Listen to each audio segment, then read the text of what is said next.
dans le cadre de cet anniversaire des 80 ans de la Libération, mais il y a eu des festivités ce week-end qui sont passées, et il y a donc cette exposition. Alors cette exposition, il y a plusieurs parties. Il y a d'abord, quand vous êtes entré, vous avez vu, il y a des photos actuelles des monuments morts, d'autres traces qui ont été laissées par la guerre dans le paysage de la Bruyère.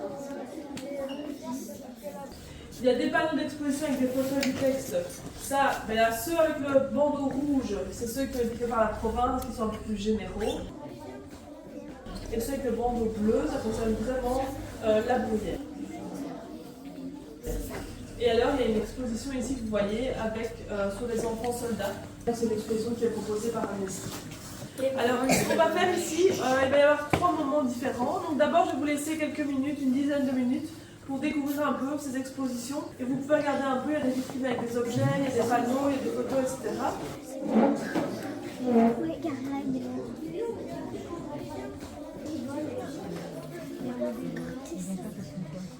Le mec il est sur une moto. C'est des vrais trucs.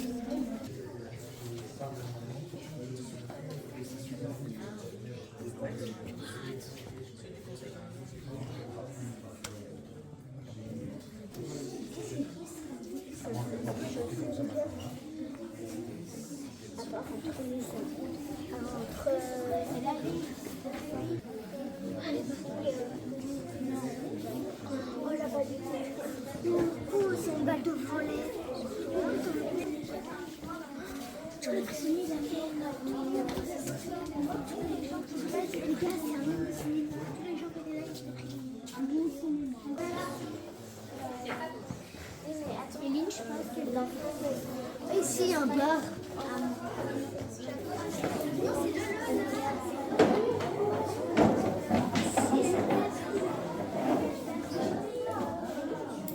Vous allez vous mettre par deux, on va voir un peu avec mesdames comment on s'organise. Vous allez recevoir une plaquette et un crayon pour 2 personnes et vous allez répondre aux questions qui se trouvent sur votre questionnaire.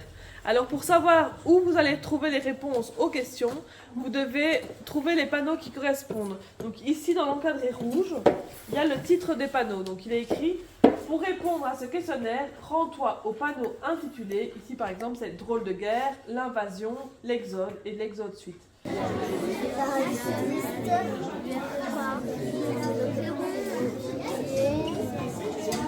Qu'est-ce que t'as compris?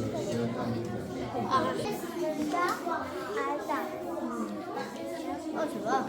Ah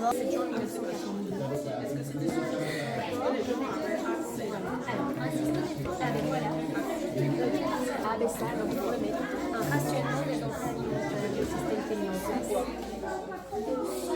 C'est le rationnement. Qu'est-ce qui manque?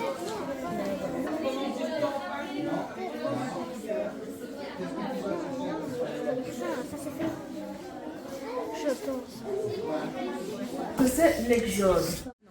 L'exode, vas-y. C'est on quitte sa maison pour aller dans notre pays. Voilà, très bien.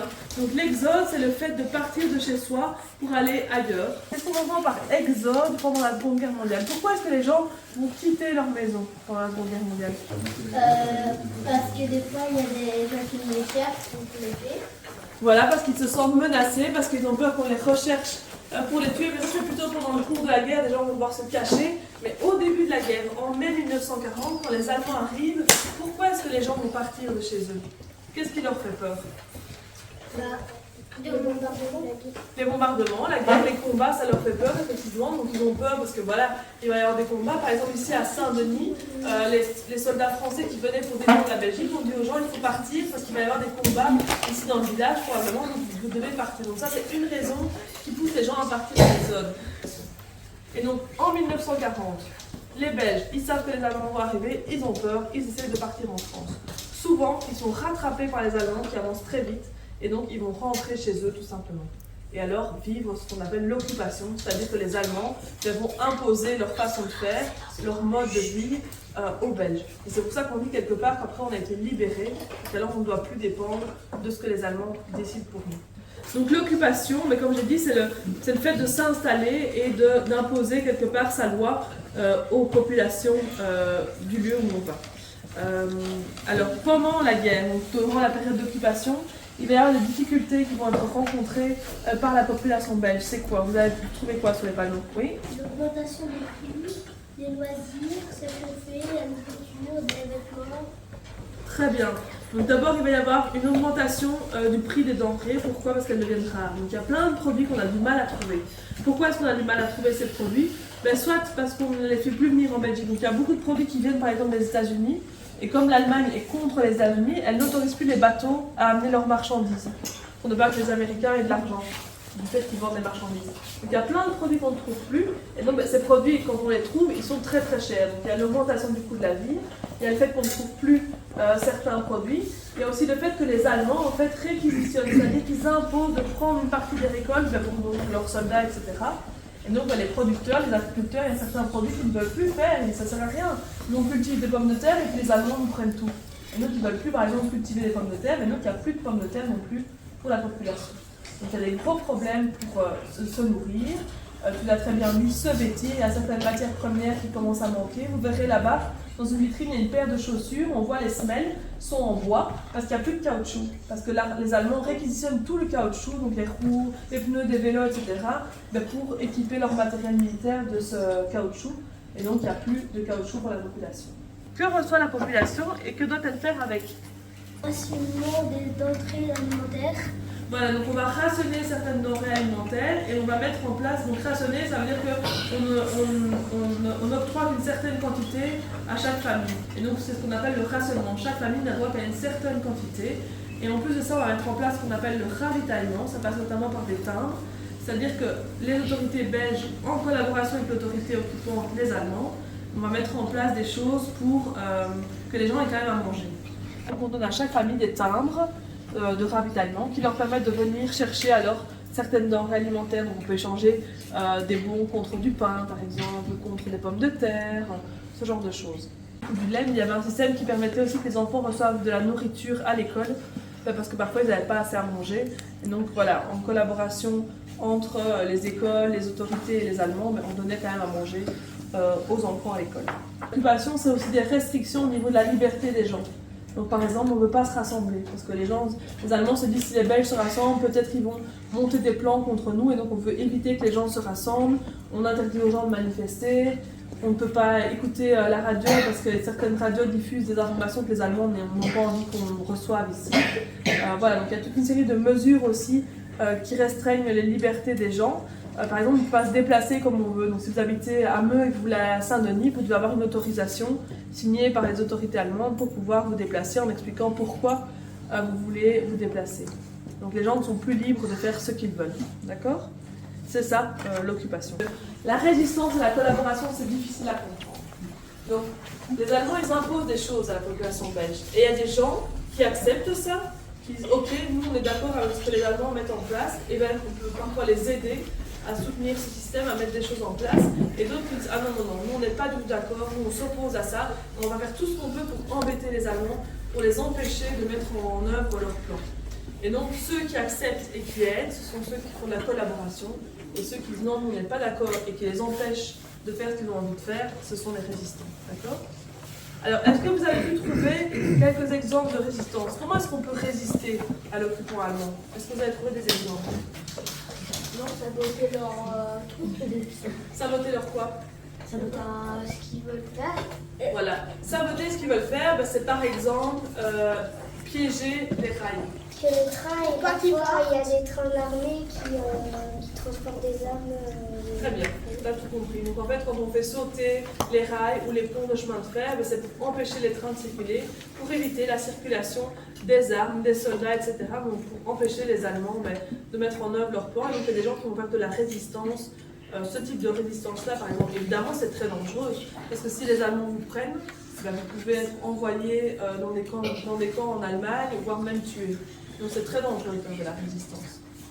A contrario, les gens qui aident les Allemands, qui font de la collaboration, mais souvent, c'est parce que soit ils ont peur de se faire tuer, donc ils disent on va plutôt aider les Allemands, comme ça nous on est tranquilles, soit ils y trouvent un intérêt financier. Ils reçoivent de l'argent, ou ils reçoivent des choses de la part des Allemands, du fait qu'ils les aident, et c'est pour ça qu'ils choisissent eux de collaborer.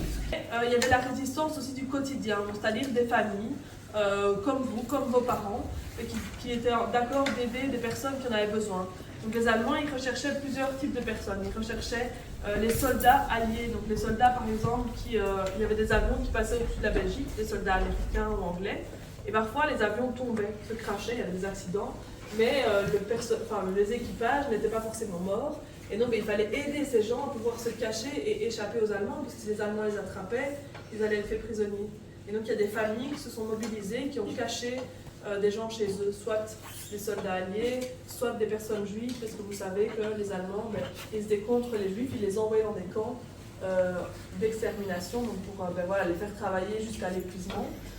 Et donc voilà, il y a des personnes qui ont été courageuses et qui ont accepté de cacher ces personnes-là, c'est de la résistance. Et donc ici cette photo, on voyait en fait des enfants dans un château qui ont été cachés, des enfants juifs parmi d'autres enfants. Et donc on leur disait qu'ils ne devaient pas dire comment ils s'appelaient, etc. Pour pouvoir survivre et ne pas être envoyés en déportation par les Allemands.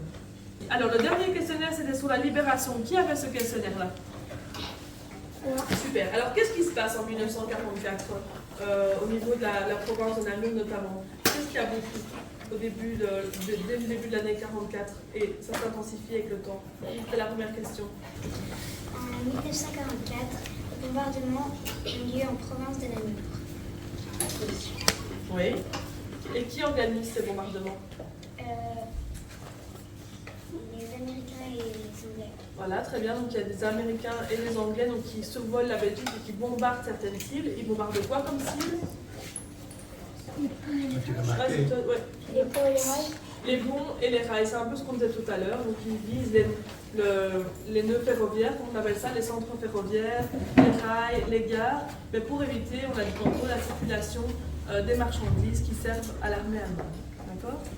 Alors tout ça, avec l'action de la résistance, donc l'arrivée des Américains en juin 1944, il y a plein de soldats américains qui vont arriver en Europe, c'est ce qu'on appelle le débarquement de Normandie, et qui vont aider à libérer le territoire, donc ils vont combattre les Allemands pour les faire repousser jusqu'en Allemagne pour libérer le territoire. C'est comme ça qu'en septembre 1944, on libère la province de Namur, la commune de la Bruyère, qui n'est pas encore commune de la Bruyère à l'époque, et que les Allemands rentrent chez eux. Alors, il y a la libération.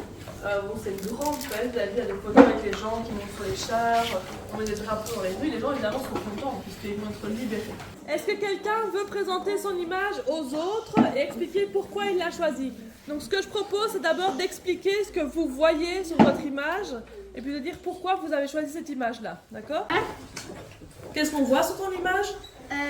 On voit des fleurs et un monument. Oui, et pourquoi est-ce que vous avez choisi celle-là? Parce que ça rend hommage aux ceux qui se sont battus. Et pourquoi pour vous c'est important de faire ça, de rendre hommage à ceux qui sont morts pendant la guerre? Parce qu'ils ont libéré la Belgique. Nous, on a pris cette image parce que on a écouté ce que vous avez dit. On a su qu'ils marchaient pour aller à un autre endroit pour fuir aux Allemands. D'accord, super. Et donc cette image-là, tu penses que c'est la même chose? Tu penses que ce sont des gens qui fuient? Oui, je crois. Ouais. Parce que des gens qui sont à la guerre, qui mangent des trucs pas très bons. Tout à l'heure dans l'exposition, on voit des petits enfants ici qui mangent. Et donc ça nous rappelle ce qu'on a vu tout à l'heure avec les enfants qui recevaient de la soupe à l'école. Et donc ça aussi c'est important de se dire, à un moment donné, on peut assurer l'alimentation des gens qui en ont besoin. Les enfants, c'est important qu'ils aient à manger. En fait, c'est une personne qui met un truc, après quand le train vient, ça s'explose. Je montre à tout le monde. Donc on voit l'image, effectivement on voit une personne qui est agenouillée et qui chipote quelque chose sur les rails. Et donc effectivement ça fait penser à ce qu'on a dit tout à l'heure avec le sabotage des voies de chemin de fer par la résistance. Quelqu'un d'autre? Deux gens qui font de la guerre et une petite fille qui pleure avec son chien. Ouais. Parce que ses parents sont partis et elle non. Et alors il y a deux personnes qui font de la guerre qui sont très belles. Nous on a pris la même image. Oui. Parce qu'on trouvait que les soldats c'était bien d'aider la petite fille et ses parents sont partis et il y a une bombe sur sa maison. Du coup les soldats ils l'aident pour chercher à manger pour se réfugier. En fait, nous, on a pris cette image Oui. parce que on trouvait que c'était un rapport avec un peu la fin de la guerre, Oui. que ça nous rendait un peu heureux de voir ça, que les enfants étaient contents, on aurait dit.